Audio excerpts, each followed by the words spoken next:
On today's show, we have to get the Clippers' perspective on Ty Lue because everyone keeps telling me they want Ty Lue to coach the Bucks, and I don't understand why the Clippers would want to get rid of this man. So we're going to find out what the heck is going on with the Los Angeles Clippers. And then at the end of the show, Mike Budenholzer did say his farewell on social media today, and I saw a nice reaction from Bucks fans. So we'll talk about that as well. You are Locked On Clippers, your daily Los Angeles Clippers podcast, part of the Locked On Podcast Network, your team every day.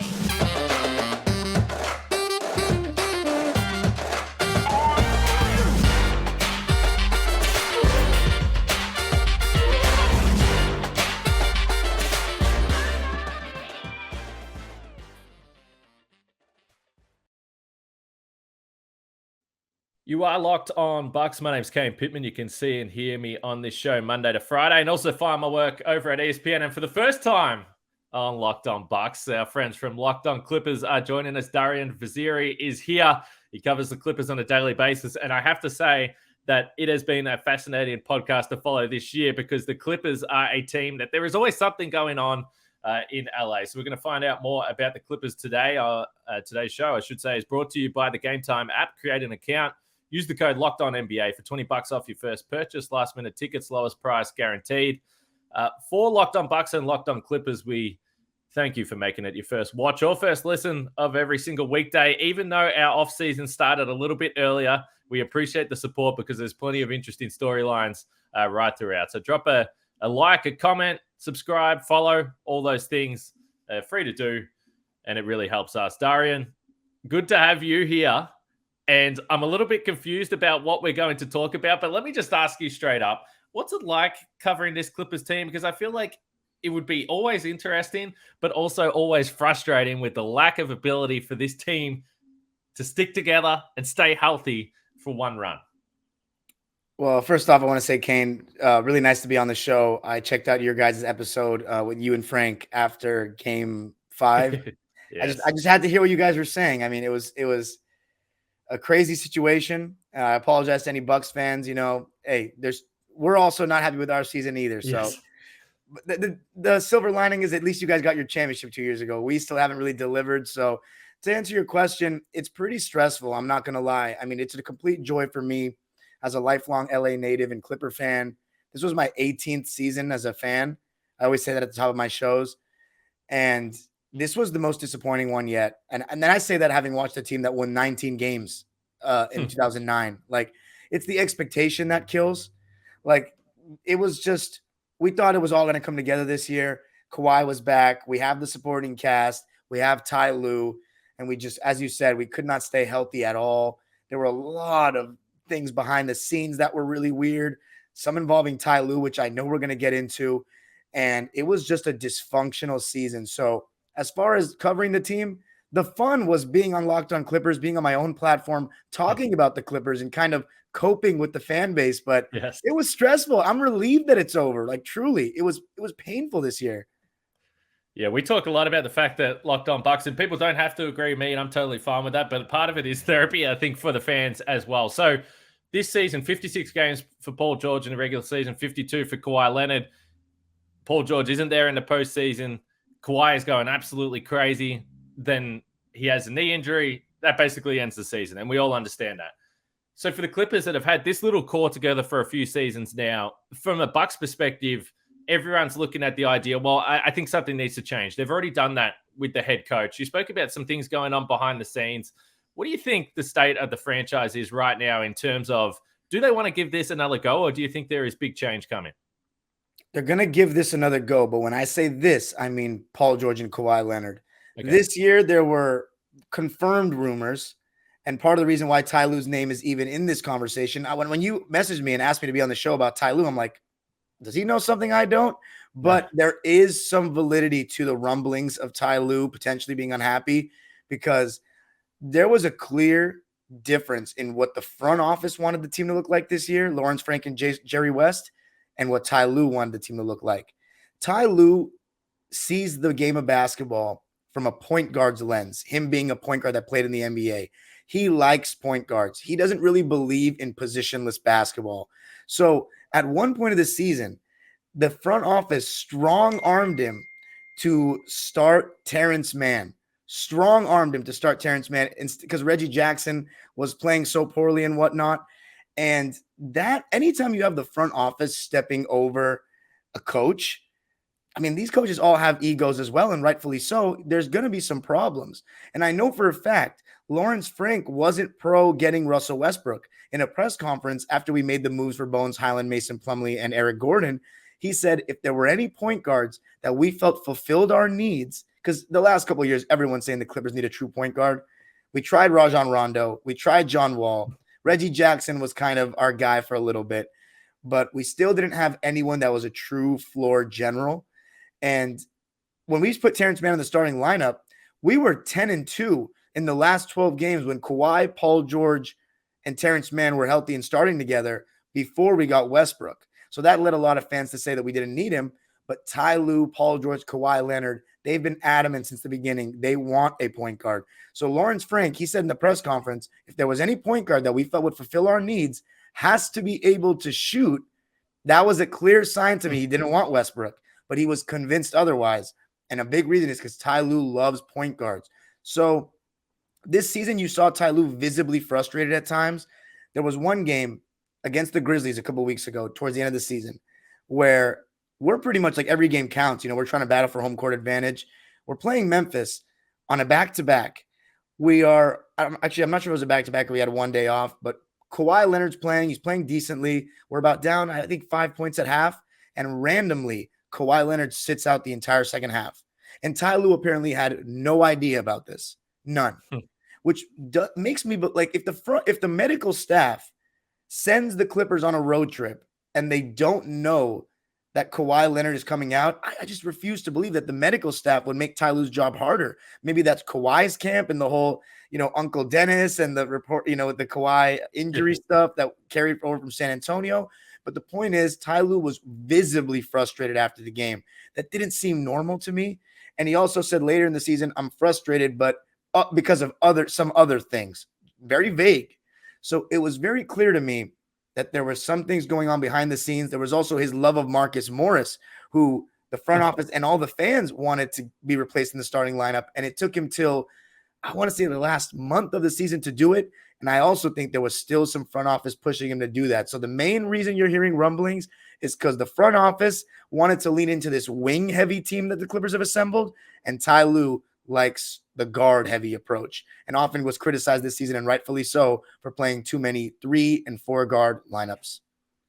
Yeah, it's really fascinating because I think if you look at currently the composition of the Bucks roster, they don't really have a true point guard either. They do have a superstar, which I'm sure would be intriguing to Ty Lue as well. So I've got a bunch more questions, including what are the positives of Ty Lue as a head coach, his contract status, and basically just a temperature check on where you think he would be in terms of potentially leaving the franchise. Perhaps a percentage number of what chance you think this is going to happen. But the Game Time app, friends of the podcast here, sponsor of today's show. And unfortunately, if you're a Bucks or a Clippers fan, you got no need to look for last-minute tickets for NBA games right now. But there's plenty of other sports that you can get involved with. Baseball, obviously, if you want to get tickets, concerts, all types of entertainment events as well. So buying tickets to your favorite events shouldn't be stressful. Game Time is fast and easy, and it's the easiest way to buy tickets for all sports, music, comedy, and theater near you as well. Forget planning months in advance. Game Time has deals on tickets right up to the day of event. They have exclusive flash deals on tickets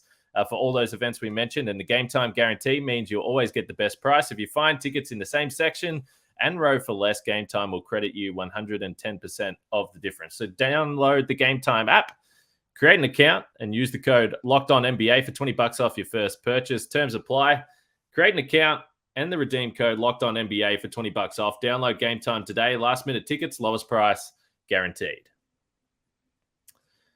Again, we thank you for making Locked On Bucks and Locked On Clippers your first watch or listen of every single weekday. As we're just diving into here, there is endless stuff to talk about in the offseason. We appreciate the support. Drop a like, a comment, subscribe, all those things. It's free to do, and it really helps us. So what are the good things about Ty Lue as a head coach then? That sounds pretty dysfunctional. And honestly, I've heard bits and pieces about that, but that sort of word from someone that covers the team on a daily basis is fascinating. And you can see why there might be some frustration there. Ty Lue just signed a long-term extension to be with the Clippers. So it is fascinating. But if you're a Bucks fan and there is a possibility that Ty Lue could be your head coach, what are you excited about? What is Ty Lue, what are his strengths as a coach? Because I think universally he is understood as one of the better coaches in the league. I think Ty is really good at finding guys that may not have been utilized properly on their previous teams and getting them to be rejuvenated, not just on the court, but mentally. Nicholas Batum, he was supposed to be washed, done. Everybody's talking about that he was overpaid from Charlotte. He has become a cult hero in terms of the Clippers fan base. You know, we have the Batum Battalion now. Yeah. Like, Ty Lue has really gotten the most out of him. He legitimately revitalized Reggie Jackson's career. I mean, Reggie Jackson now, and I love this guy to death, but he's on the Denver Nuggets team. He was expected to be Bones Highland's replacement, and they found out pretty quickly, much quicker than Ty Lue this season, that he's really not playable in a playoff championship contending team's rotation this year, this version of him. He's older now. He's had a lot of mileage the last couple of years, but Ty Lue got the most out of him. How about Russell Westbrook? Everybody was talking about him in the most negative light that he's been painted out to be in his entire career, but he found a way to get the most out of him. Ty Lue is, I would say, a player's coach. He really is. Now, I don't know if there are players that don't like Ty Lue behind the scenes. I don't know about that. The only reasons a player, I think, could dislike Ty Lue is the normal athlete competitive thing where you just don't feel like you're getting enough minutes in whatever sport you play. That's normal. But Marcus Morris, Reggie Jackson, even Paul George, the way he's gotten the most out of all these guys after certain rough stretches in their careers is so impressive to me. And he's also, sometimes he takes too long to adjust, but he adjusts. He's very sharp. And in the playoffs, I still would put my faith in him. Over the course of a regular season, he did some questionable things this season. But what I will say is this: if you have a self-motivated team, even if you miss like a Giannis or a Drew Holiday on a given night, you best believe the rest of that Bucks team will be playing hard and won't be completely clueless. That's one thing I'll say about Ty Lue is he's found a way to get the most out of the Clipper teams when we don't have our stars. And I got to give him a lot of credit for that. Yeah, I find that really interesting. A couple of things that you said. First of all, maximizing perhaps some untapped potential in guys. I think that's what the Bucks are probably looking at. They're looking to bring in a new coach and see if they can get anything extra out of this team because they don't have a lot of flexibility in terms of the roster. So let me ask you this then. How desperate are you for the Clippers to keep Ty Lue? Not desperate at all because the thing about Ty Lue this season, he didn't have a good season. He didn't have a good season because he leaned too far into this guard-heavy approach when the whole narrative and a proper narrative around the Clippers going into the season was we have all these wing players. Now, I get it. Paul George and Kawhi Leonard's lack of availability hurts that vision.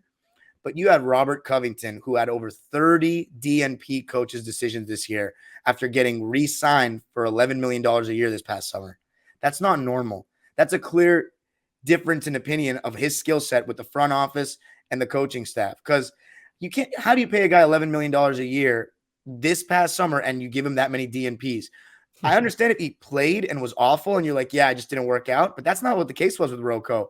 One of my good friends, his season ticket holder, loyal listener, he actually had a jersey customized that said free Rocco on the back, just to let you guys know how bad it got this season. And I know Bucks fans know Robert Covington's good because I know you'll remember that game in 2022 where he turned into Rashard Lewis or something. But that, and then fan favorite Terrence Mann, who's a utility guy. Ty Lue doesn't really believe in him as a point guard. Going back to the point I made about he doesn't really believe in positionless basketball.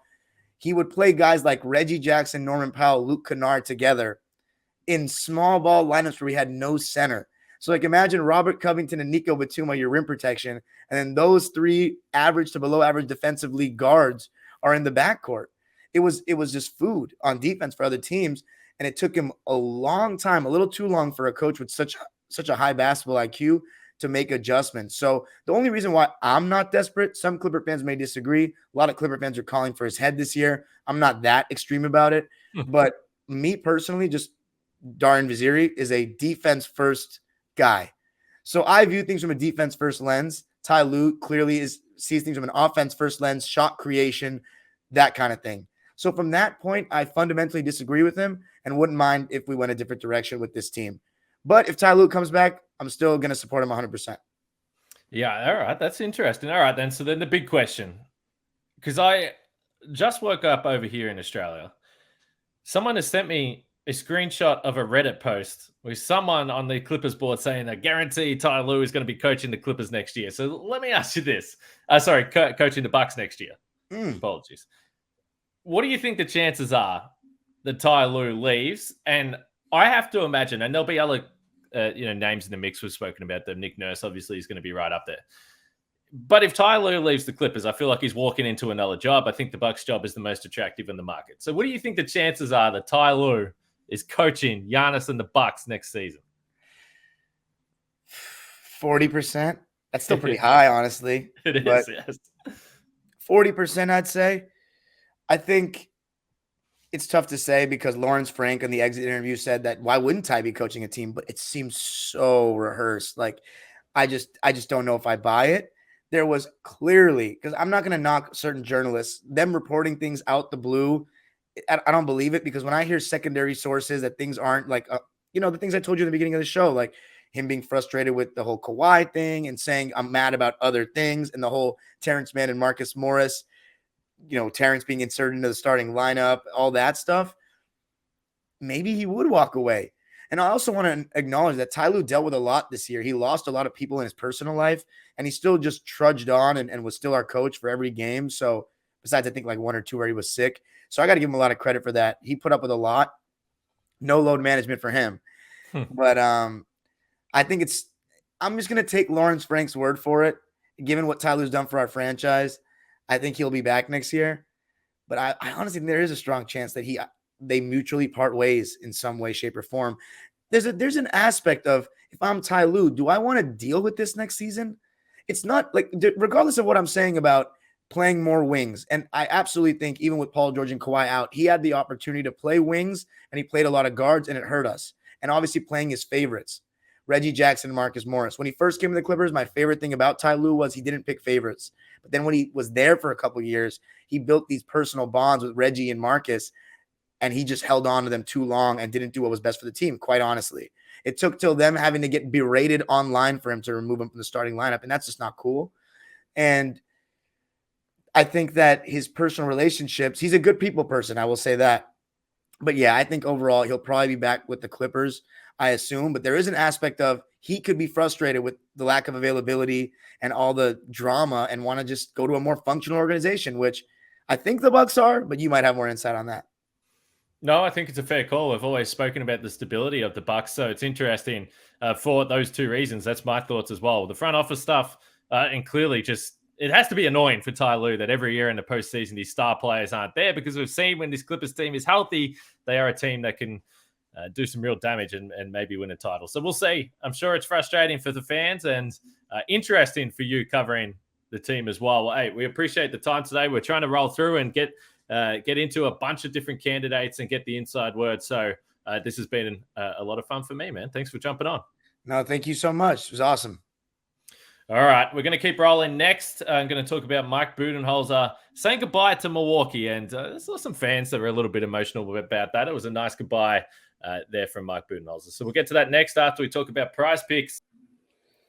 Every day of the NBA playoffs or finals,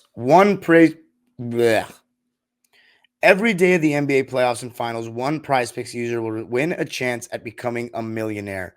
One entry placed after 8 a.m. Eastern time will be randomly selected each day. Whoever placed that entry will be given a 6-pick flex with the following payouts. If you get 4 correct picks, you win $16,000. If you get 5 correct picks, you win $80,000. And if you get 6 correct picks, you win $1 million. Full details can be found at prizepicks.com/million. You must opt in at this link to be eligible for the $1 million entry. Once you opt in, all you have to do is play the game like normal, and you can be the lucky winner. And Prize Picks is the best fantasy app around.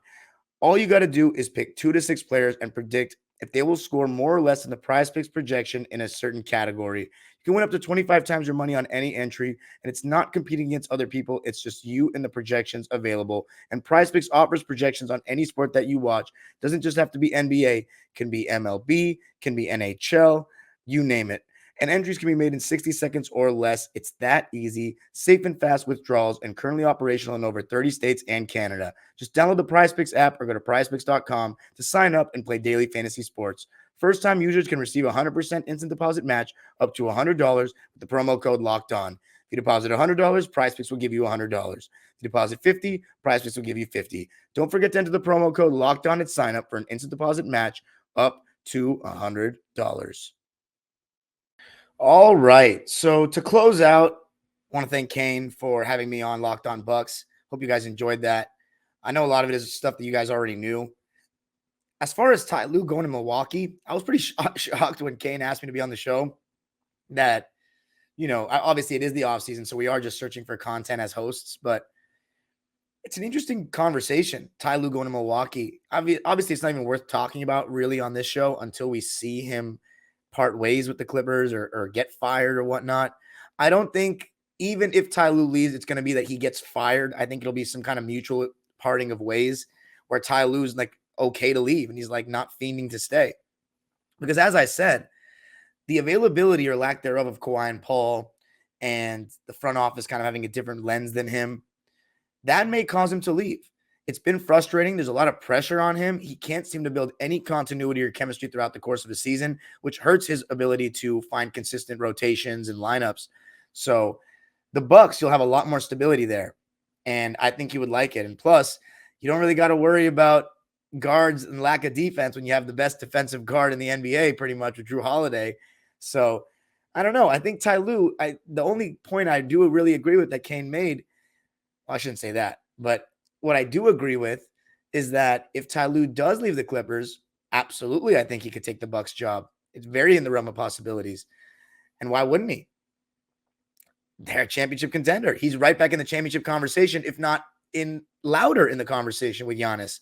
So we'll see. As of now, my pick is that Ty Lue stays around, just based on what Lawrence Frank said, even though I don't really fully trust that. But it's hard to say because Ty Lue has such a great reputation, especially with the media. I know he has a lot of friends in the media too that don't really blame him for anything and didn't really give him any slack for this season because, as I said, it is difficult. It is difficult to go through what he went through. But at the same time, he could have been better. And I've talked about it so many times of the various reasons why, just the decisions he made with certain guys, as I just talked about with Terrence Rocco and et cetera. And of course, the leash that was longer than fruit by the foot with Marcus Morris and Reggie Jackson. But yeah, Ty Lue, Clipper coach for the foreseeable future. I wouldn't entertain that Milwaukee noise just yet. I see him staying. But let me ask you, the commenters or the listeners, do you think Ty Lue will be the Clippers coach next season? I haven't asked that question yet, and I haven't really done any episodes on Ty Lue yet, but don't worry, they're coming. And I'm going to give my take on that, but let me hear yours first. Do you think Ty Lue should be the Clippers coach next season after 2 great seasons and 1 fairly horrendous season, even though in the playoffs it wasn't really his fault, even though he still made some questionable choices like putting Marcus Morris back on the team? I don't know. You let me know and in the comments. Thank you for making Locked On Clippers your first listen today. Now make your second listen, game to game, NBA, and also get ready for Wednesday's episode on Paul George's player grade for the season. The age-old proverb you can follow me on Twitter and Instagram and TikTok at Dime Dropper Pod. Make sure to subscribe to Locked On Clippers on YouTube, Dime Dropper on YouTube for even more Clipper and NBA content, and subscribe to Locked On Bucks because why not show some love to our folks over at Locked On NBA, various teams. The age-old proverb continues, go Clippers.